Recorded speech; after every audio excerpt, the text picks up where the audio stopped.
Olá, damos início a mais uma aula da Escola Dominical da Primeira Igreja Presbiteriana Independente de São Paulo.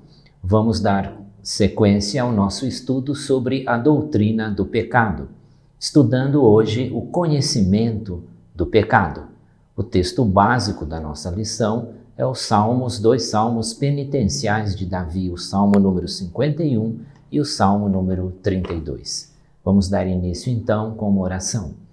Senhor Deus, muito obrigado por estarmos aqui reunidos em escola dominical. Que o Senhor venha abençoar a cada um que nos assiste, que o Senhor derrame a Tua palavra, ó Deus, sobre cada coração e nos dê a Tua iluminação pelo Teu Santo Espírito. Venha abençoar a Tua igreja, Senhor Deus, em todos os seus ministérios, mais uma vez. Nós oramos em nome e por amor de Jesus. Amém. Estamos estudando então a doutrina do pecado. Na aula anterior, vimos a origem do pecado e a natureza do pecado, a origem do pecado na queda de Adão. E a natureza do pecado é que ele passou a todos os seus descendentes. Em Adão estava representado toda a humanidade, todos os seres humanos. Adão pecando, este pecado passou por descendência natural a todos os demais descendentes. Isto é o que é ensinado no nosso compêndio de doutrina, na Confissão de Fé de Westminster, que é a base da doutrina presbiteriana. A Confissão de Fé adota, neste sentido, a teoria dos pactos. Deus fez um pacto conosco, com a raça humana. Primeiramente, Deus fez um pacto com Adão. É chamado o Pacto das Obras. E Adão foi colocado, então, como o representante, o cabeça de toda a raça. Adão foi constituído representante de toda a raça. Deus fez com ele um pacto de tal forma que Deus imputa à humanidade o pecado de Adão. A humanidade, ela herda então este pecado de Adão e a culpa deste pecado. Toda essa teoria que foi estabelecida que está na Confissão de Fé de Westminster, é uma teoria que foi ensinada anteriormente por Santo Agostinho. Com base, então, nos ensinamentos de Agostinho, os teólogos que se reuniram lá na Catedral de Westminster, ao elaborar a sua Confissão de Fé, adotaram, então, estes ensinos de Agostinho, e nesta teoria de que Deus fez um pacto, primeiramente um pacto das obras, que foi feito com Adão, e posteriormente o pacto da graça que foi feito com Jesus Cristo. Mas estamos estudando aqui o pecado, o conhecimento do pecado. E este conhecimento do pecado é algo inato ao homem. Ele sabe o caminho, aquilo que ele faz de errado, ele tem consciência da sua culpa, de que algo não está bem e que ele fez algo de errado. E nós podemos ilustrar bem este ensino, estudando um dos personagens do Velho Testamento, que foi o que aconteceu com Davi, com o rei Davi. Davi, rei de Israel, havia pecado e chegou diante dele o profeta Natã. Natã, que inspirado por Deus, tinha conhecimento de tudo aquilo que Davi havia feito em secreto. E Natã chega para Davi e conta uma história, uma parábola para Davi, para poder instruir Davi e fazer com que Davi tivesse consciência do seu pecado. Então diz Natã lá ao conversar com Davi, Natã conta então uma história, e a história está narrada lá no livro de 2 Samuel, no capítulo 12. Diz lá o texto: chegando Natã a Davi, contou-lhe uma história, que havia 2 homens numa cidade, um rico e um pobre. Tinha um rico muitas ovelhas e gado em grande número, e o pobre tinha apenas uma única ovelha, que vivia muito tempo com esta ovelha, cuidava dela, e era o seu animal de estimação. Havia comprado essa ovelha, havia criado esta ovelha em casa junto com seus filhos, e ela participava ali de todas as atividades da família. Mas este homem rico resolveu dar uma recepção para uma pessoa que vinha de fora. E nessa recepção, então, ele não querendo utilizar-se do seu rebanho, que ele tinha muitas ovelhas e tinha gado, ele rouba, então, a ovelha deste homem pobre e mata esta ovelha para servi-la na recepção que estava sendo dada ao seu amigo. Então o profeta Natã pergunta a Davi: é certo o que este homem fez? Qual é a sua opinião sobre a atitude deste homem? E Davi responde então que tão certo como vive o Senhor, o homem que fez isso deve ser morto. E pela cordeirinha que ele matou, ele deve restituir quatro vezes mais, porque fez tal coisa e porque não se compadeceu. Aí o profeta então aponta o dedo para Davi e diz a Davi: tu és este homem, tu fez tal coisa. Tu fez a mesma coisa que este homem rico que roubou a única ovelha do seu vizinho, daquele homem que era pobre. E Natã então vai repreender a Davi, vai mostrar a Davi que conhece todo o seu pecado, o que ele havia feito. E Natã então conta a Davi, rememora ali com Davi o pecado de Davi. Davi era o rei de Israel e havia se apaixonado por uma outra mulher, que era Batseba. E ao ver Batseba nas dependências lá de sua casa, apaixonou-se por ela e a quis. Davi então engendra o mal, elabora todo o mal. Ele chama os seus generais e pergunta sobre o marido de Batseba, que também fazia parte lá do exército de Davi. Eles estavam em guerra ali naquele momento, e ele pede para que os generais coloquem este homem que era o marido de Batseba, na frente de um destacamento, para que vá em batalha. E nesta batalha ele diz aos seus generais: mande poucos homens, coloque-o em perigo, de tal forma que ele possa ser morto. E Urias, então, que era o marido de Batseba, acaba então indo para esta batalha com poucos soldados, com poucos companheiros, e acaba sendo morto na guerra, acaba sendo morto na luta. Davi, então, ao ver que Batseba ficara viúva, então a toma como esposa e a leva para sua casa. Tudo isso, todo este mal ele havia engendrado em seu coração, pelo desejo que ele tinha desta mulher, ferindo então a lei de Deus, ferindo os mandamentos, ferindo lá o 10º mandamento: não cobiçarás a mulher do teu próximo. Tudo isso mostra então que o pecado nasce no homem, o pecado está no coração do homem. Não é algo externo, não é algo da sociedade que o corrompe, mas o homem, pelo seu egoísmo, pelo seu desejo, pela sua cobiça, então, engendra o mal e pratica o mal. Isto é que Davi havia feito. E tudo isto está sendo contado pela Bíblia. Davi, servo de Deus, rei de Israel, a Bíblia mostra os pontos positivos e os pontos negativos do seu servo. E nós estudamos todo este acontecimento que houve com Davi, tudo isso que ele fez, para que a gente possa aprender e tirar lições para as nossas vidas. O pecado, ele tem consequências, Houve depois desse fato o arrependimento. Davi caiu em si e, diante da palavra do profeta Natã, tomou conhecimento do mal que ele havia feito. E Davi vai se arrepender profundamente disso. E o Senhor perdoa aqueles que cometem pecado, aqueles que estão em pecado. O Senhor os chama de volta, o Senhor os perdoa, o Senhor exige de cada um o arrependimento de coração e o arrependimento sincero. E Deus está sempre pronto para reconciliar o homem e reconciliar consigo. Mas Natã, ali diante de Davi, Natã também fala de todas as consequências do pecado. Então Natã diz a Davi que esta mulher, Batseba, estava esperando um filho dele, do rei Davi, e que esta criança iria morrer como consequência desse pecado. Esta criança vai morrer.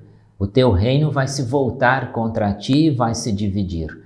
haverá conflitos na tua família, né? Você vai ser perseguido pelos parentes, pelos filhos, e o teu próximo ainda vai coabitar com as tuas mulheres. Tudo isso era a advertência profética diante do pecado de Davi. Davi, então, profundamente arrependido, vai sofrer pelas consequências desse pecado.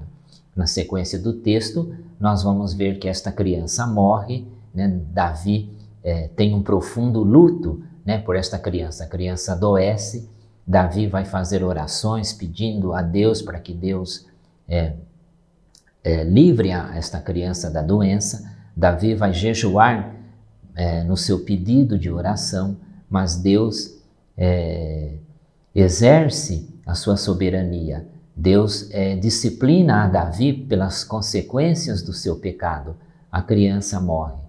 Deus, depois disso, Davi se levanta do seu estado de prostração, né, de que ele havia ficado, de profundo arrependimento que ele havia ficado, e então toma Batseba, né, vive com ela, dá atenção a ela e profundamente arrependido enfrenta as consequências do seu pecado.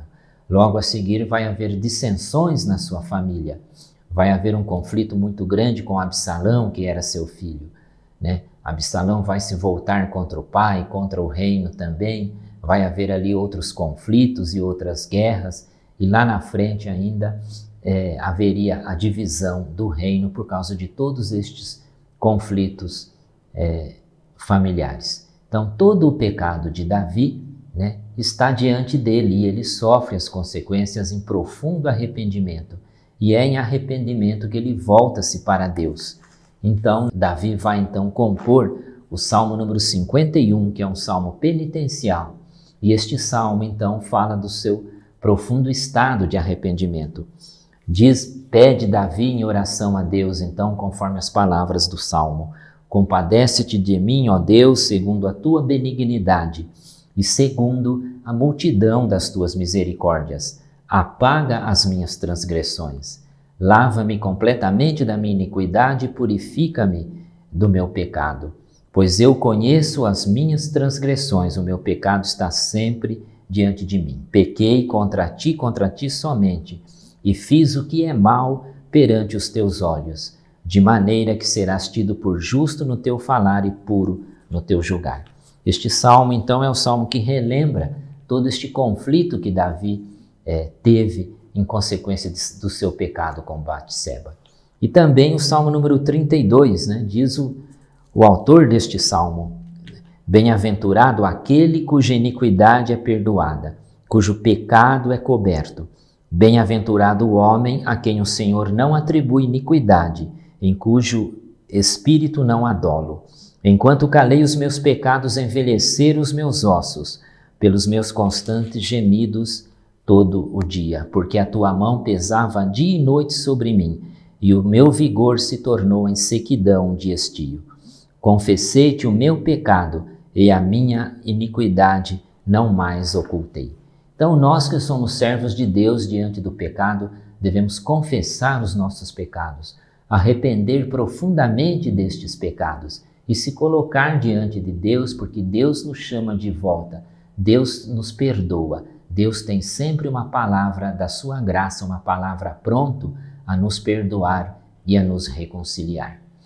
O mais difícil de toda esta doutrina do pecado hoje é que muitas vezes é difícil aceitar as pessoas que não são chamadas por Cristo, não aceitam o fato de que o pecado tem consequências e que o pecado passou a toda a humanidade.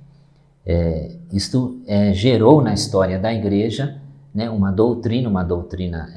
ensino errôneo, né, e este ensino quase que toma conta da igreja lá pelo século V, mais ou menos, século V da era cristã, quando um monge que vivia lá na Irlanda, seu nome era Pelágio, começou a ensinar que o pecado de Adão não passava para a humanidade, não passava para pessoas.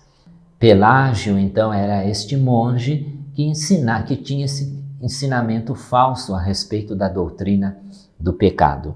Dizia lá Pelágio, então, que o homem tem o seu livre arbítrio, o homem pode escolher entre o bem e o mal. Né? Com isto ele negava então o pecado original, né? E que dizia também que o homem não tem culpa pelo pecado, né? Este ensino foi condenado pela Igreja, era uma heresia do século XV, e os concílios posteriores condenaram este ensino que é chamado, vem do nome do seu principal divulgador, que era este monge Pelágio, ensino este que é chamado de pelagianismo. Pelagianismo, então, é a heresia do século V da nossa era, e quase que toma conta ali da Igreja do Ocidente nesse período, mais ou menos por volta do ano 400, entre o ano 400 e o ano 500 da era cristã. E este ensino de Pelágio tem ainda uma correspondência nos dias atuais, na era da modernidade, porque o mais difícil para as pessoas que não conhecem a Cristo, é aceitar que nós herdamos, que nós como seres humanos, herdamos a natureza corrompida de Adão e o pecado original de Adão. Como dizia lá os primeiros reformadores, este pecado original de Adão também pode ser chamado de pecado hereditário, onde se você se encontra então, se você toma conhecimento de doutrinas, de ensinos que negam este pecado original de Adão, você está então diante de estes ensinos que começaram lá com o pelagianismo do século V da era cristã. Ensino este condenado nos concílios posteriores, conforme os ensinamentos de todos os pais da Igreja, conforme os ensinamentos inclusive de Agostinho. Mas o mais importante em toda esta doutrina do pecado, em todo este conhecimento do pecado, é saber que Deus nos chama, Jesus nos chama e está pronto para nos reconciliar com Deus, para reconciliar então com o Pai. Cristo, que veio ao mundo, né, tornou-se homem, né, teve a sua natureza humana, junto com a sua natureza divina, veio ao mundo sem pecado, veio ao mundo para chamar os pecadores. E diz lá o apóstolo Paulo, no seu ensino lá na segunda epístola aos Coríntios, que Deus e Jesus está sempre pronto para nos chamar. Ele tem o ministério da reconciliação. Ele nos chama como embaixadores de Cristo, somos representantes de Cristo ou do reino de Deus diante do mundo, porque somos cidadãos reconciliados. Então diz lá o apóstolo Paulo, em 2 Coríntios, no seu capítulo 5, e em nome de Cristo, rogamos que vos reconcilieis com Deus. Aquele que não conheceu pecado, ele o fez pecado por nós, para que nele fôssemos feitos justiça de Deus. Então nós temos este ministério da reconciliação. Somos embaixadores de Cristo, chamados, perdoados e com a missão de testemunhar a verdade do Evangelho e a verdade do reino de Deus. Que nós possamos então aplicar as palavras do ensino bíblico para as nossas vidas, ter consciência e conhecimento dessa doutrina do pecado e saber que com profundo arrependimento, com o perdão de Deus que nós recebemos, nós podemos estar reconciliados com Deus. Muito obrigado.